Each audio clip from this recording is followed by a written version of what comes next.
Futebolaço, eu sou o Dieguinho. Bom, galera, tá entrando no ar a nossa segunda edição desta quinta-feira, como sempre com muitas informações para vocês. Antes disso, ó, dedo no like no começo do vídeo que me ajuda bastante. Se forem novos aqui no canal, já se inscrevam, ativam o sininho das notificações e, claro, sigam minha conta pessoal lá no Instagram. E antes de começar a trazer as notícias, trazer um recadinho para vocês da minha grande nova parceira, que é a Golcase, essa marca que eu tanto amo e sou muito fã. A Golcase é uma marca especializada em acessórios aí de celulares. Vocês têm muita variedade de capinhas. Temos uma linha exclusiva aí só do Gigante da Colina que você pode personalizar aí com o seu nome. A Golcase, além de uma linha exclusiva do Vasco, para quem me acompanha e torce para outros clubes, tem linha exclusiva de vários gigantes clubes do futebol brasileiro, além de linhas de super-heróis, né, como da Marvel e da Disney. Você utilizando o nosso cupom promocional que está passando aí na tela, que é Gol Vasco,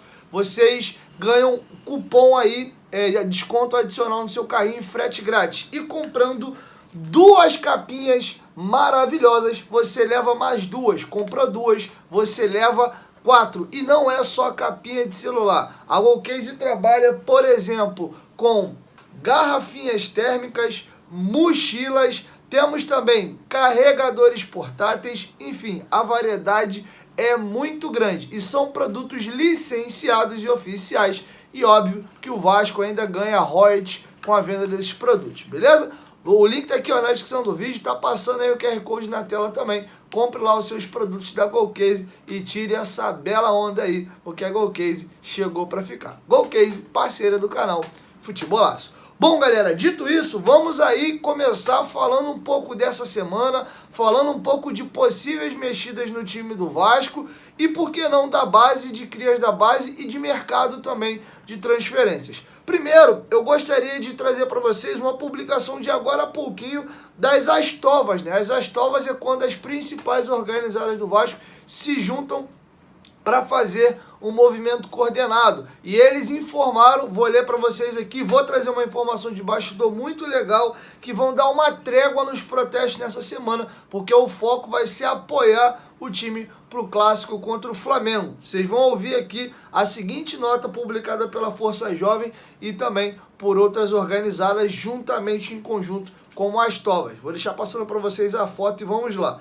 Na próxima segunda-feira, dia 5, temos um jogo importantíssimo contra o Urubu no Maracanã. E além de ser clássico, o Vasco precisa mais do que nunca sair vitorioso. Por conta especificamente desse cenário, informamos que não iremos organizar e tampouco participar de protestos que possam ser feitos antes desse jogo. Sabemos dos erros cometidos e das promessas não cumpridas, mas daremos uma trégua e tranquilidade para que possamos sair vencedores desta batalha. Somente a vitória interessa. Deem a vida, derramem sangue e tragam os 3 pontos. Vai para cima deles. E aqui eu vou trazer para vocês um bastidor que me deixa muito feliz e eu espero que seja assim eternamente. Vou até parabenizar e bater palma aqui por como andam as organizadas do Vasco, pelo menos por agora. Teve o evento do basquete na terça-feira, no mesmo dia da coletiva do Paulo Brax,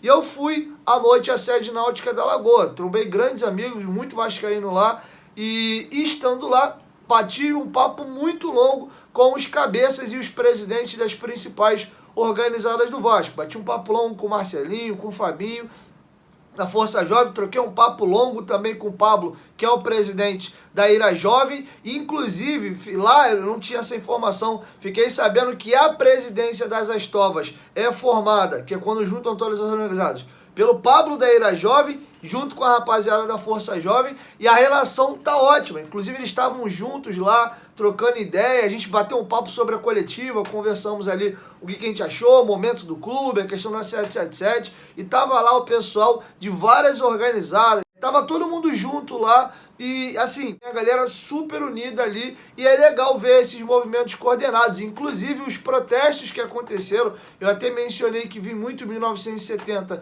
que ali é alusivo à Força Jovem, mas o protesto no CT aconteceu com todas as organizadas. É que a Força Jovem acaba publicando e às vezes a gente acaba achando que é só a força jovem, mas não, as torcidas estão muito unidas, e esse papo de briga entre as organizadas do Vasco deu uma cessada. Então parabenizar a galera e parabenizar por essa mentalidade também. Eu acho que é um jogo importante. No Clássico Domingo, já tiveram protesto na semana passada, não veio a vitória na segunda-feira, aí volta a cobrar, protesta, reclama de novo, mas eu acho que essa semana seria fundamental dar uma tranquilidade agora para o grupo trabalhar e apoiar incessantemente o jogo no Maracanã domingo. Inclusive ontem o Vasco divulgou parcial de venda de ingressos, o mando é do Vasco, e por hora tinha só venda de ingressos para a torcida do Vasco. E pelo menos ontem não saiu uma outra parcial. Já tem mais de 20 mil ingressos vendidos só para a torcida do Vasco. Então podemos esperar um apoio maciço do torcedor no Maracanã na próxima segunda-feira. Hoje, inclusive, tem um Fla-Flu na Copa do Brasil. Seria interessante vocês darem uma olhada aí no jogo para ver como é que o Flamengo tá, e a gente sabe também que uma classificação, uma eliminação mexe com moral e com ânimo pro próximo jogo deles, que é na segunda-feira contra a gente. Beleza? Dito isso, vamos falar agora um pouco sobre possibilidades de mudança. O Barbieri tá de volta, né? Cumpriu suspensão após ter tomado uma punição de gancho de 2 jogos aí no STJD. Comanda o time na beira do gramado. Pedro Raul, que estava suspenso, também retorna. Tomara que esse período agora que o Pedro Raul não jogou, os jogos estão sendo espaçados, né? Teve uma distância maior do jogo do Fortaleza para o jogo do Flamengo, são 9 dias, mais o período do jogo que ele não atuou contra o Fortaleza. Estamos falando de mais ou menos 2 semanas aí que o Pedro Raul não atua. Então que essas 2 semanas tenham servido para ele botar a cabeça no lugar, de repente distrair a mente um pouco, pensar, refletir. Confio muito no Pedro Raul, bom jogador, mas não tá bem, tá passando por uma fase conturbada. Um clássico é ótimo para esse tipo de jogo. O Vasco vence aí com o gol do Pedro Raul. Isso pode levantar muito a moral dele na hora que realmente vale muito agora, que é no Brasileiro, nesse momento de sufoco. Ele já fez bons jogos contra o Flamengo e eu acho que o Pedro Raul, não vou comparar jogador com jogador, mas características em alguns sentidos. Tem atletas que para eles renderem, eles dependem muito do externo, né? Da galera que está em volta deles ali. Posso dar um exemplo do Germancano. Qual é o maior atributo do Cano?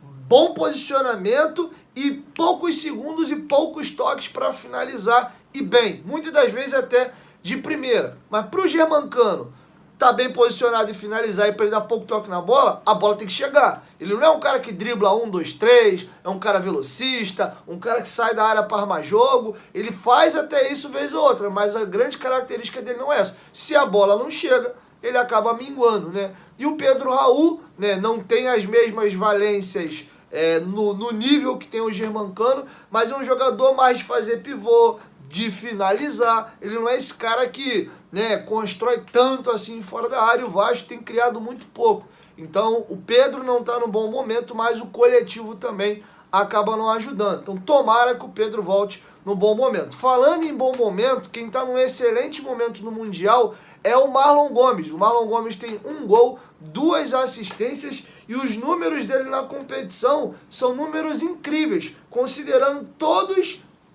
os 455 jogadores que atuam nessa Copa do Mundo Sub-20. Olha os números do Marlon Gomes. Ele é o jogador que mais desarma nessa Copa, 23 desarmes. Ele é o jogador que mais intercepta jogadas, são 16. Ele tem 43 duelos ganhos. É o jogador que mais tem duelo ganho na Copa do Mundo. É o terceiro jogador que mais tem bolas recuperadas, são 34 bolas recuperadas, e é o quarto na nota geral no SofaScore. A nota do Marlon Gomes é 7.83, né? Avaliando todos esses jogadores, ele seria até aqui o 4º melhor jogador do Mundial, tá? O Marlon Gomes é um jogador que eu acho que não apresentou um bom futebol ao Vasco nessa temporada, mas é outro jogador que eu acho que precisa ser encaixado no time, e falta o Barbieri achar o melhor posicionamento dele. Ele começou até, quando volta do Sul-Americano, atuando de ponta esquerda, que eu acho um erro. O Barbieri tirou ele dali, mas por dentro ele acabou claudicando. E o que me chama a atenção, um dos questionamentos que eu estava fazendo do Marlon Gomes é que ele não estava marcando muito. jogando no profissional. E já na categoria dele e na Copa do Mundo, a maioria dos destaques dele aqui são destaques defensivos, apesar de a gente saber que com a bola no pé ele é um jogador que tem muita qualidade. Então a gente tem que achar aí um equilíbrio entre essas duas balanças. Fato é também que a gente tem que pensar no seguinte: uma coisa é você jogar na base, competição de base, outra coisa é você jogar no profissional, tá? Mas o Marlon Gomes nesse momento joga a categoria. Quais os jogos eles jogaram?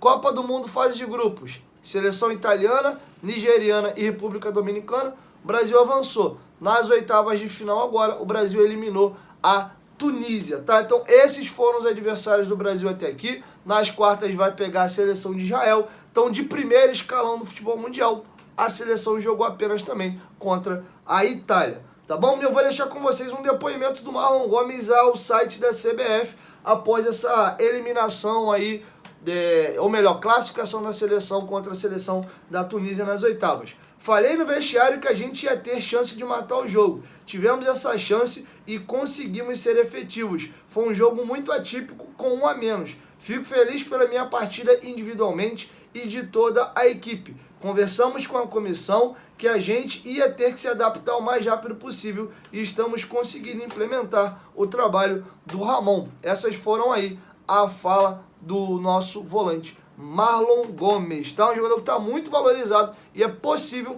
que ele receba a proposta aí europeia na janela que vai abrir no meio do ano. Beleza? Agora vamos falar sobre a situação do atacante Serginho. O jogador teve o seu nome muito falado ontem no noticiário aí. Saiu uma informação na Turquia de que ele estaria acertando com o Botafogo. Essa informação não procede, mas o jogador também foi afastado agora do Giresunspor da Turquia. E eu vou trazer detalhes agora e vocês vão entender melhor essa situação. Bom, sobre o Serginho, galera, a situação é a seguinte. Saiu algumas informações ontem lá na Turquia de que o jogador estaria acertando a sua ida com o Botafogo. Essa informação não procede, tá? Até o companheiro Flávio Dias do canal Atenção Vascaínos conversou com o André Mazuco, que é o diretor executivo do Botafogo, que foi diretor executivo do Vasco algumas temporadas atrás no período do Alexandre Campelo, e ele confirmou que eles chegaram até a procurar a informação do jogador, mas não chegaram a avançar não. O jogador de fato está acertado com o Vasco. E eu vou ler para vocês, ontem o Giresunspor fez uma nota informando que desligou o Serginho do grupo. Né? A nota do Giresunspor diz assim: nosso jogador de futebol profissional, Sérgio Antônio da Luz Júnior, foi excluído por decisão da diretoria. A nota é muito curta, mas segundo o que apurou os companheiros do lance, é que o Serginho vinha fazendo o corpo mole para não jogar alguns jogos nessas últimas partidas, porque ele não ficaria mais lá. Ele já está acertado com o Vasco, e aí receoso em sofrer uma lesão, ele acabou, né, tendo uma atitude que eu acho antiprofissional, porque enquanto ele tem contrato, está recebendo salário por lá, ele tem que botar o pé e tem que atuar normalmente. Então a diretoria achou por bem, o contrato dele encerrava agora em junho, né, o campeonato turco está na reta final, eles decidiram desligar o jogador. O jogador que é destaque do Giresunspor no campeonato turco, tem um carinho muito grande da torcida de lá, várias vezes seleção da rodada, é um dos principais jogadores do time, camisa 10, várias vezes até